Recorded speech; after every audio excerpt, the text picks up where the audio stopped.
नमस्कार दोस्तों, आप सभी का लॉ सीखो के दैनिक समाचार विश्लेषण में। चलिए आज हम किन आर्टिकल्स के बारे में बात करने वाले हैं उनके बारे में जान लेते हैं। पहला जो आर्टिकल है ये एआई के बारे में है, आर्टिफिशियल इंटेलिजेंस के बारे में है। कैसे जिम्मेदारी से हम एआई का इस्तेमाल कर सकते हैं। आगे आने वाला जो दौर है ये एआई का ही रहने वाला है जैसे हमें पता है। तो कैसे हम दूसरे मानक जो है, जो मनुष्य के लिए ज़रूरी होते हैं, उनको ध्यान में रखते हुए एआई को रिस्पॉन्सिबल बना सकते हैं, इसका काफ़ी जिम्मेदारी से हम यूज़ कर सकते हैं, उस बारे में ये आर्टिकल बात करता है। उसके बाद में जो हमारा दूसरा आर्टिकल है ये यूएस और भारत के संबंधों के जो व्यापारिक और आर्थिक संबंध है उनके बारे में बात करते हैं कि कैसे हम इसे और अच्छा बना सकते हैं, जो कि दोनों देशों के लिए ही बहुत ज़्यादा लाभदायक होगा। उसके बाद में जो तीसरा आर्टिकल है ये सिंगल यूज़ प्लास्टिक के बारे में है कि ये राइटर ने इस आर्टिकल में संक्षिप्त में बताया कि कैसे ये एक हिडन पेंडेमिक, एक छुपी हुई महामारी है जो कि हमारे लिए काफ़ी ज़्यादा घातक हो सकती है। तो उस बारे में ये आर्टिकल बात करता है। तो चलिए मैं आगे बढ़ूँ, उससे पहले आपको लॉ सीखो के प्रोजेक्ट मैवरिक के बारे में बताना चाहूँगा। ये जो कोर्स है ये क्लैट के लिए कोर्स है, ऑलमोस्ट फ्री कोर्स है, 100 रुपये की राशि में अवेलेबल है। तो अगर आप या आपके जानने वालों में से कोई इस एग्ज़ाम की तैयारी कर रहा है तो उनके लिए ये कोर्स काफ़ी ज़्यादा लाभदायक हो सकता है। तो चलिए एक बहुत ही महत्वपूर्ण अनाउंसमेंट है यहाँ पर, वह यह है कि लॉ सीखो के मेन चैनल पे जो हमारा टीएनए दैनिक समाचार विश्लेषण आया करता था अब से वो नहीं आएगा।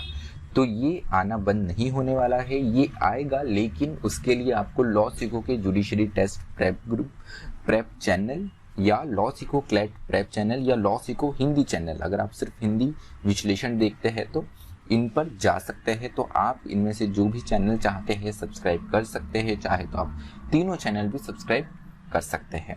तो हमसे जुड़े रहने के लिए ज़रूर याद रखिए कि लॉ सीखो judiciary test prep, law Sikho CLAT prep या लॉ सीखो हिंदी चैनल ज़रूर सब्सक्राइब करिए। तो चलिए आज का एमसीक्यू देखते हुए यह है कि रीहैब, प्रोजेक्ट रीहैब निम्न में से किसका इनिशिएटिव है। आपका ऑप्शन ए है Khadi and village industries commission, option B है गवर्नमेंट ऑफ महाराष्ट्र, महाराष्ट्र सरकार, ऑप्शन सी है ministry of environment and forest, ये ऑप्शन डी इनमें से कोई भी नहीं। जो भी आपका उत्तर हो ज़रूर बताइएगा। तो चलिए वर्णनात्मक प्रश्न आज का देख लेते, वो यह है कि सिंगल यूज़ प्लास्टिक क्या होता है। आपको चर्चा करने की कौन सी इससे जुड़ी हुई चुनौतियां हैं और ऐसे कौन से कदम या रास्ते हो सकते हैं जिससे हम इस समस्या से निदान पा सकते हैं। आप आपका उत्तर 250 शब्दों में लिख सकते हैं। तो चलिए रिस्पॉन्सिबल एआई के बारे में बात करते हैं, जो हमारा पहला आर्टिकल है। तो नीति आयोग ने हाल ही में एक यहाँ पर स्ट्रेटजी आउट की है, रिलीज की है, responsible AI for all strategy. तो ये जो स्ट्रेटजी है काफ़ी मानकों को ध्यान में रख के एक रिलीज़ की गई है। इसमें ये फेयर रहनी चाहिए, निष्पक्ष रहनी चाहिए, इंक्लूसिव रहनी चाहिए, समावेशी रहनी चाहिए और जस्ट रहनी चाहिए कि यहाँ पर ये न्यायपूर्ण हो। तो इन चीज़ों का ध्यान रखते हुए एक इन्होंने अपनी यहाँ पर पॉलिसी यहाँ पर रिलीज़ करी है। नीति आयोग ने एक रिस्पॉन्सिबल एआई, एक स्ट्रेटजी एक्चुअली रिलीज़ करी हुई। तो यहाँ पर जब भी हम एआई की बात करते हैं तो इसे भविष्य की टेक्नोलॉजी कहा जाता है कि भविष्य में जो चीज़ें होंगी वो काफ़ी हद तक जो है वो एआई पर निर्भर हो जाएंगी। एक समय था जब हम ये सोचा करते थे कि रोबोट्स आएंगे, रोबोट्स कैसे काम करेंगे, क्या रोबोट्स मानव के जो मस्तिष्क है उसको हाईजैक कर लेंगे। वो चीज़ को कहीं ना कहीं आज वास्तविकता मिलते हुए दिख रही है, क्योंकि जिस तरीके से हम सोशल मीडिया प्लेटफॉर्म्स यूज़ करते हैं तो कहा जाता है कि हमसे ज़्यादा हमें सोशल मीडिया प्लेटफॉर्म्स जानते हैं, हमारा बिहेवियर कैसा है उसको जानते हैं। तो आज आप देख सकते हैं एआई कितना ज़्यादा आगे बढ़ रहा है। तो यहाँ पर ज़रूरी है कि एआई एक रिस्पॉन्सिबल एआई हो, उसी बारे में ये आर्टिकल बात करता है। तो उससे पहले हम जान लेते हैं कि क्या पोटेंशियल है एआई का, इतना महत्वपूर्ण क्यों है ये। तो क्रॉप की यील्ड बढ़ाने के लिए हो, जैसे एग्रीकल्चर कृषि में यील्ड बढ़ाने से रिलेटेड हो, उत्पादकता बढ़ाने से रिलेटेड हो, या फिर बिजनेस में प्रोडक्टिविटी की बात हो, या यहाँ पर क्रेडिट को एक्सेस करने की बात हो, ये आपको एआई बहुत आसानी से प्रोवाइड करता है। जैसे धनी जैसे ऐप जो है वहाँ पे आपको मिनटों में लोन मिल जाता है। फिर सिर्फ पर्सनल लोन नहीं, उसके अलावा अगर आप होम लोन जैसा भी चीज़ प्रोडक्ट लेना चाहे तो वहाँ पर वो भी आपको मिनटों में आजकल ऑनलाइन ही सैंक्शन लेटर मिल जाता है, जिससे पता लगता है कि एआई के चलते कितनी ज़्यादा मदद हो गई है पूरे सिस्टम में। साथ ही साथ स्वास्थ्य में भी ये काफ़ी ज़्यादा कंट्रीब्यूट कर रहा है। कैंसर डिटेक्शन के लिए भी एआई का इस्तेमाल किया जा रहा है। तो ये कहीं ना कहीं हमें स्वास्थ्य में भी, स्वास्थ्य के क्षेत्र में भी काफ़ी मदद कर रहा है। उसके अलावा could contribute more than 50 trillion to world economy by 2030। तो इस आर्टिकल में राइटर बता रहे हैं कि 2030 के अंत तक ये करीब करीब 15 ट्रिलियन डॉलर का कंट्रीब्यूशन वर्ल्ड की इकोनॉमी में कर सकता है, जिससे जो हमारी ग्लोबल जीडीपी है ये 14% तक बढ़ सकती है। उसके अलावा अगर हम देखें तो जो सस्टेनेबल डेवलपमेंट गोल है उसमें भी ये, जो हमारे सतत विकास लक्ष्य है उसमें भी ये कहीं ना कहीं मदद करता है। तो इसे अनेबल करने में, इसको लागू करने के लिए ये 79% तक एआई मदद करेगा। ये स्टडी जो नेचर के द्वारा कंडक्ट की गई है उनमें उन्होंने ये बताया है। लेकिन इसके डार्क साइड भी कुछ है। इसके डार्क साइड ये है कि कहीं ना कहीं जैसे जब कंप्यूटर आया था तो जो मैनुअल वर्क हुआ करता था वो हट गया, जिससे वर्कफोर्स कम लगने लगी। तो एआई जब आएगा तो ये कंसर्न है कि जो लो इनकम वर्कर्स हैं उनका वर्क अपने आप में खत्म ही हो जाएगा। उसके अलावा प्राइवेसी कंसर्न्स भी है, निजता से जुड़े हुए मुद्दे भी है कि निजता भी अफेक्ट हो सकती है, क्योंकि हमारे देश में अगर देखें तो ऐसा कोई कानून ही नहीं है। तो उस पर भी हम अभी विस्तृत और बात करेंगे कि कौन कौन सी ऐसी चीज़ें हैं जिससे एआई रिस्पॉन्सिबल, जिम्मेवार, जवाबदेही हो सकती है। सबसे पहले तो इथिकल ग्राउंड रेल्स की बात करिए कि यहाँ पर इथिकली इस पर हमें ध्यान देने की आवश्यकता है, क्योंकि सोसाइटी में कहीं ना कहीं टेक्नोलॉजी और एआई के कारण हमें एक डिवाइड देखने को मिल रहा है।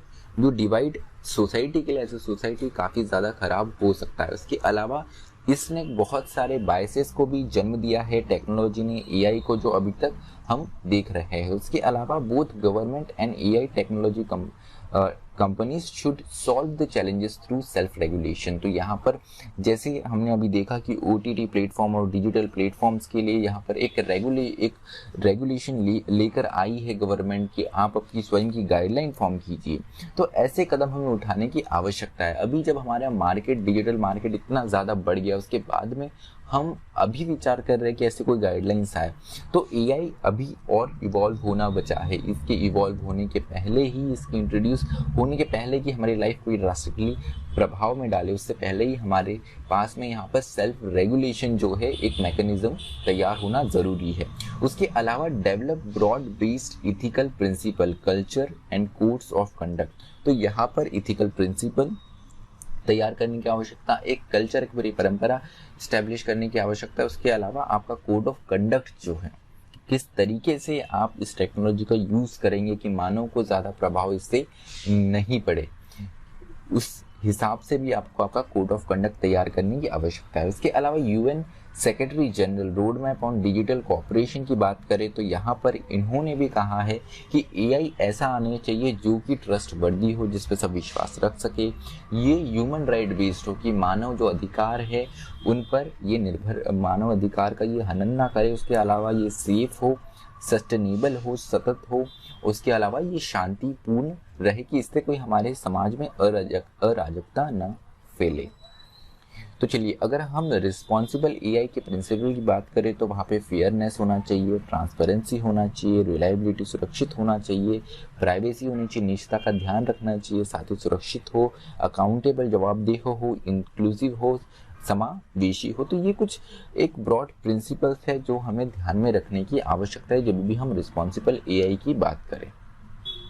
दूसरे आर्टिकल की बात करते हैं तो यहाँ पर इंडियन इंडस्ट्री ने ये प्लान करा है कि वो $500 बिलियन का एक बायलैटरल ट्रेड जो है भारत और यूएस के बीच में होना चाहिए। तो अगर ये अचीव करने की बात जो है ये 2036 तक की गई है, उसके लिए ज़रूरी है कि CAGR जो है ये दर वर्ष करीब 12% की एक मानक पर बढ़े तब ये हम तय कर सकते हैं। उसके अलावा की एरिया फॉर कोलैबोरेशन, ऐसे कौन से एरिया है जहां पर कोलैबोरेशन किया जा सकता है? तो सबसे पहला है contribute to the global containment of the virus, revive the US India health dialogue and mutually recognised standard. तो आपको जो स्वास्थ्य क्षेत्र है यहाँ पर आपको साथ में काम करने की आवश्यकता है, खासकर वायरस इस जो कि एक बहुत बड़ी समस्या बन गई है। कोविड ने हमको एक बहुत बड़ा लेसन दिया है, तो इसको देखते हुए जो हमारे हेल्थ के एरियाज है वहाँ पर दोनों को साथ में मिलकर काम करने की आवश्यकता है, जो कि एक बिजनेस का भी बहुत बड़ा, ट्रेड का भी एक बहुत बड़ा एस्पेक्ट होता है। उसके अलावा strengthen the macro trade architect and broad trade agreement, तो जो ट्रेड एग्रीमेंट्स है इनको भी अपने आप में मजबूत करने की आवश्यकता है। जीएसपी जैसे कदम हो सकते हैं जहां पर एक प्रेफरेंशियल ट्रीटमेंट दिया जाता है यूएस की पॉलिसी के अनुसार, यहाँ पे एक्सपोर्ट वगैरह के लिए एक प्रेफरेंशियल जीएसपी के अंतर्गत ट्रीटमेंट दिया जाता है। तो वैसे आप ट्रेड एग्रीमेंट के लिए भी बातें इनिशिएट कर सकते हो, उसे भी मजबूत बना सकते हो। उसके अलावा प्रोफेशनल लेबर जो है उसका मोबिलिटी बहुत महत्वपूर्ण है, कहते हैं यूएस को बनाने के लिए वहाँ पे माइग्रेंट्स का बहुत बड़ा रोल है। तो जैसे हमको ट्रम्प सरकार के टाइम पे देखने को मिला था कि यहाँ पर H1N1 जो वीज़ा हुआ करता था वो बंद ही कर दिया गया था, जिससे बहुत ज़्यादा जो प्रोफेशनल मोबिलिटी होती थी वो बंद हो गई थी। तो इसको भी हमें मजबूत बनाने की आवश्यकता है। उसके अलावा defence industry styles, defence dialogue including private sectors and both sides. तो डिफेंस इंडस्ट्री जो है यूएस की जो सबसे बड़ी महत्वपूर्ण इंडस्ट्री मानी जाती है, सुरक्षा इंडस्ट्री, डिफेंस इंडस्ट्री, तो इसे भी मजबूत बनाने की आवश्यकता है। केवल सरकार के लेवल पे नहीं, प्राइवेट लेवल प्लेयर्स जो है उनके लेवल पे भी यहाँ पे डायलॉग की आवश्यकता है। उसके अलावा एसएमई जो है, जो मध्य और लघु उद्योग है, इनके बीच में भी एंगेजमेंट बढ़ना चाहिए। उसके अलावा क्लाइमेट चेंज, क्लीन एनर्जी में भी एक एंगेजमेंट की यहाँ पर एक अपॉर्चुनिटी है। उसके अलावा डिजिटल इकोनॉमी पार्टनरशिप, पिछले आर्टिकल में हमने बात करा, ये जिस प्रकार से बढ़ रही है, टेक्नोलॉजी जिस प्रकार से बढ़ रही है उसमें भी हम फोकस कर सकते हैं। उसके अलावा रिसर्च एंड डेवलपमेंट है, कृषि है, एग्रीकल्चर है, टेक्नोलॉजी है, ये कुछ और अलग एरिया से जहाँ पर हम दोनों देशों की एक ट्रेड एग्रीमेंट या ट्रेड बायलैटरल जो गतिविधियाँ है, एक्टिविटीज़ है, वो कर सकते हैं। तो चलिए तीसरा आर्टिकल जो है ये सिंगल यूज प्लास्टिक के बारे में है। तो सिंगल यूज प्लास्टिक को खत्म करने की बात की गई थी हमारे पीएम मोदी के द्वारा। तो यहाँ पे इन्होंने एक कमिटमेंट किया था कि 2022 तक सिंगल यूज प्लास्टिक जो है वो भारत को खत्म कर देना चाहिए। तो यहाँ पर वास्तविकता अगर हम देखें तो ये प्रोजेक्ट में थोड़ा हॉल्ट लगा कोविड के चलते हुए, जो कि टारगेट पूरा होता हुआ नहीं दिखता। ये बहुत महत्वपूर्ण है कि प्लास्टिक से जो हानिकारक प्रभाव पड़ते हैं उन पर हमें ध्यान देने की आवश्यकता है, क्योंकि ये एक लॉन्ग टर्म में हमको काफ़ी ज़्यादा हानिकारक रूप में देखने को मिल सकता है।